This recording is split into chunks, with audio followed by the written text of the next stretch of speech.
เป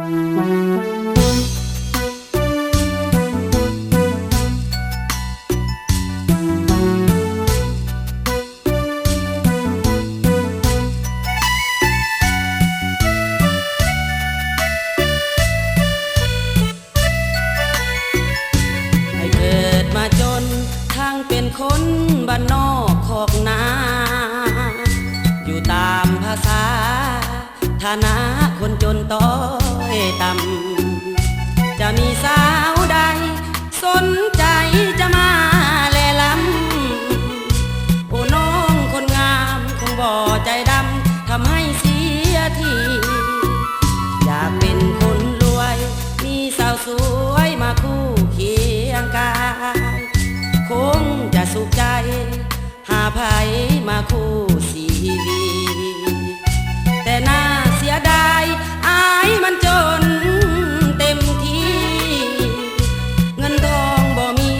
น้องคนดีก็เปลี่ยนใจได้แต่คิดอยู่ในจิตใจใฝ่ฝัน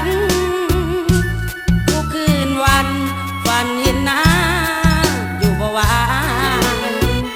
ได้โปรดเถิดน้องแม้เนื้อทองอย่าแนงนายหากน้องสนใจจดหมายได้ส่งมา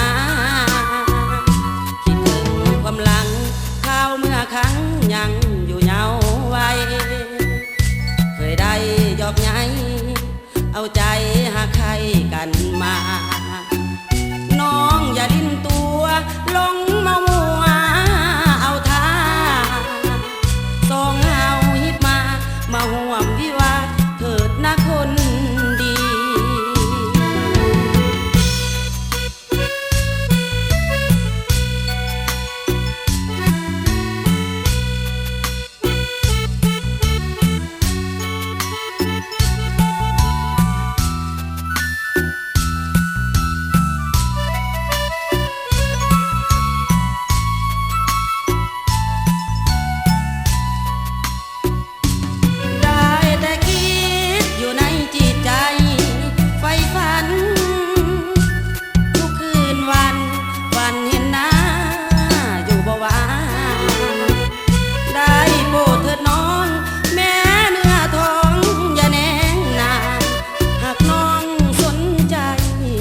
จดหมายได้ส่งมาคิดถึงความหลังข้าวเมื่อครั้งยังอยู่เยาว์วัยเคยได้ยอกใยเอาใจ